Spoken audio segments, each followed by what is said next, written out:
নমস্কার বন্ধুরা, কৃষ্ণা কিচেন ব্লগে আপনাদের সবাইকে স্বাগত। আজকে আমি বানাবো এঁচোড় চিংড়ি। এই এঁচোড় চিংড়ি রেসিপিটা একদম সহজভাবে বানাবো, আপনারা স্কিপ না করে সম্পূর্ণ দেখবেন। দেখুন বন্ধুরা, এখানে একটা থালাতে আমি এঁচোড় কেটে ধুয়ে নিয়ে পরিষ্কার করে নিয়েছি। এঁচোড়ের থালা এক সাইডে রেখে দিলাম। নিয়ে নিয়েছি আলু, এখানে মাঝারি সাইজের দুটো আলু কেটে নিয়েছি, এক সাইডে রেখে দিলাম। আবার অন্য একটা প্লেটে চিংড়ি মাছও ধুয়ে পরিষ্কার করে নিয়েছি কেটে। এখানে চিংড়ি মাছ 100 গ্রাম, হাফ চামচ লবণ আর হাফ চামচ হলুদ দিয়ে ভালো করে চিংড়ি মাছগুলো আমি মাখিয়ে নিলাম। এবার একটা মিক্সি জার নিয়ে মশলা তৈরি করে নেব।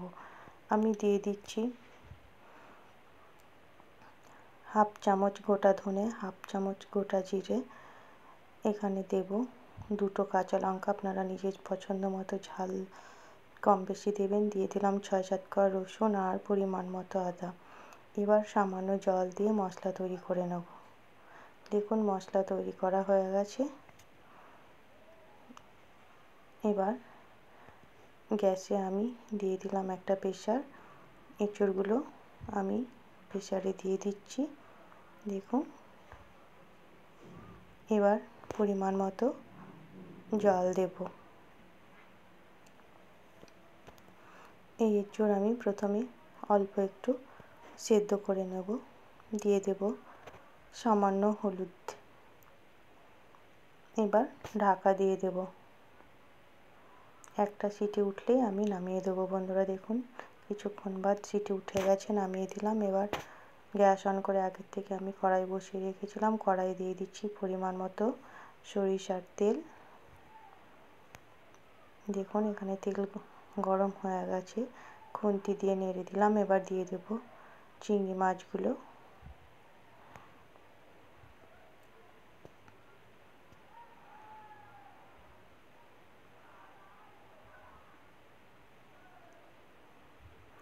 এখানে চিংড়ি মাছগুলো খুব সুন্দর করে লাল লাল করে ভেজে নিয়েছি। দেখুন মাছ ভাজা হয়ে গেছে, আমি অন্য প্লেটে তুলে নিলাম।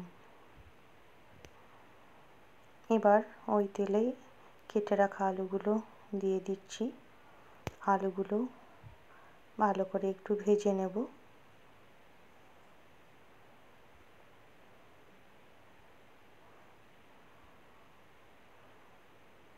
দেখুন আলুগুলো বেশ একটু অল্প অল্প ভাজা হয়েছে। দিয়ে দিলাম সামান্য হলুদ আর দেব সামান্য লবণ।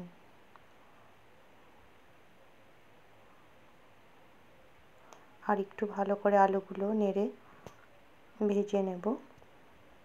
কিছুক্ষণ বাদ ফিরে আসলাম। দেখুন বন্ধুরা আলুগুলো খুব সুন্দর করে ভাজা হয়ে গেছে, আমি তুলে নিলাম। রেসিপিটি একদমই সহজভাবে বানাচ্ছি, আপনারা যে কেউ একবার দেখলে খুব সহজে বানিয়ে নিতে পারবেন। আর খেতেও হয় কিন্তু দারুণ টেস্টি। এবার ওই তেলের মধ্যেই আমি দিয়ে দিচ্ছি দুটো শুকনো লঙ্কা ফোড়ন, একটা তেজপাতা আর হাফ চামচ গোটা জিরে। এবার একটু নাড়াচাড়া করে এখানে আমি কেটে রাখা পেঁয়াজগুলো দিয়ে দিচ্ছি। এখানে আমি মাঝারি সাইজে দুটো পেঁয়াজ নিয়েছি। পেঁয়াজ একটু অল্প ভেজে নেব। দেখুন প্রায় বেশ ভালো ভাজা হয়ে গেছে। এবার আরও একটু নাড়াচাড়া করে দিয়ে দেব কেটে রাখা টমেটো। এখানে আমি একটা বড় সাইজের টমেটো কেটে রেখেছিলাম, সেটাই দিয়ে দিলাম। আর একটু ভালো করে আবার পেঁয়াজ আর টমেটো ভেজে নেব, যাতে টমেটোর কাঁচা গন্ধ না থাকে।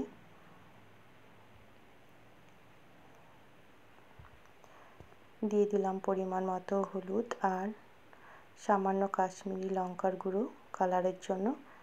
এটা একদমই অপশনাল, আপনারা ইচ্ছা হলে দেবেন।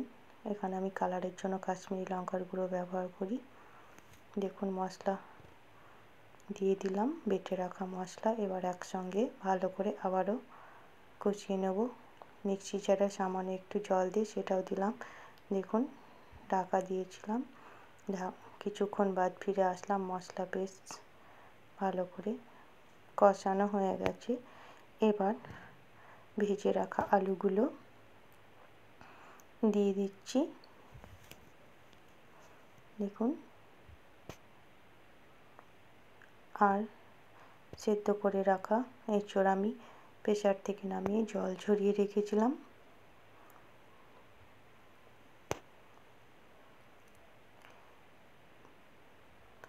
এবার একসঙ্গে মশলার সঙ্গে আলু আর এঁচোড় খুব সুন্দর করে নেড়েচেড়ে বেশ কিছুক্ষণ কষিয়ে নেব।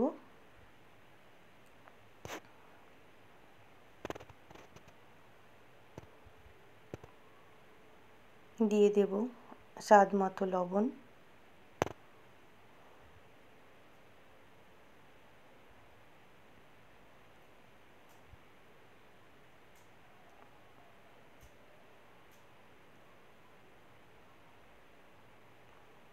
দেখুন, বেশ কিছুক্ষণ কষিয়ে নেওয়ার পর ফিরে আসলাম। বেশ খুব সুন্দর করে কষানো হয়ে গেছে।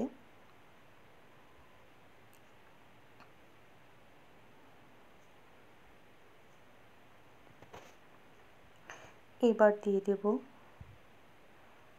পরিমাণ মতো জল। এখানে আমি গরম জল ব্যবহার করব বন্ধুরা। এখানে আমি গরম জল দিয়ে দিচ্ছি পরিমাণ মতো। যে কোনো তরকারিতে বা সবজিতে গরম জল দিলে কিন্তু তার টেস্ট আলাদা হয় বন্ধুরা।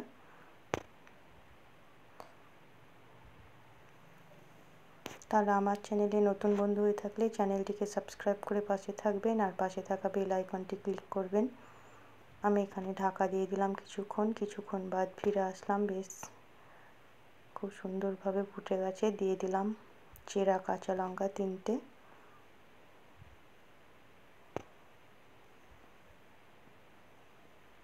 আর একটু ফুটিয়ে নেব আমি। স্বাদটাকে বাড়ানোর জন্য দিয়ে দিলাম সামান্য চিনি আর 1 চামচ ঘি, আর দিয়ে দেব শাহি গরম মশলা। আমি চিংড়ি মাছটা বন্ধুরা আগেই দিতে পারতাম, কিন্তু আমি এই সবজিটা আগে একটু তুলে নেব, তারপর বন্ধুরা চিংড়ি মাছ দেব। এই কারণেই আমি চিংড়ি মাছটা আগে দিইনি, না হলে যখন চেরা কাঁচা লঙ্কাগুলো দিলাম তখনই আমি মাছ দিয়ে দিতাম। তো বন্ধুরা, তৈরি হয়ে গেল এঁচোড় চিংড়ির রেসিপি খুব সহজেই। তাহলে রেসিপিটি ভালো লাগলে লাইক, শেয়ার, কমেন্ট করবেন এবং ফ্রেন্ডস ও ফ্যামিলির মধ্যে প্রচুর শেয়ার করবেন। আর আপনারা অবশ্যই একবার এইভাবে বানিয়ে দেখবেন, খুব ভালো লাগবে। তাহলে সম্পূর্ণ রেসিপিটি দেখার জন্য আপনাদের অসংখ্য ধন্যবাদ। আবারও চলে আসবো নতুন কোনো রেসিপি নিয়ে। ভালো থাকবেন, সুস্থ থাকবেন।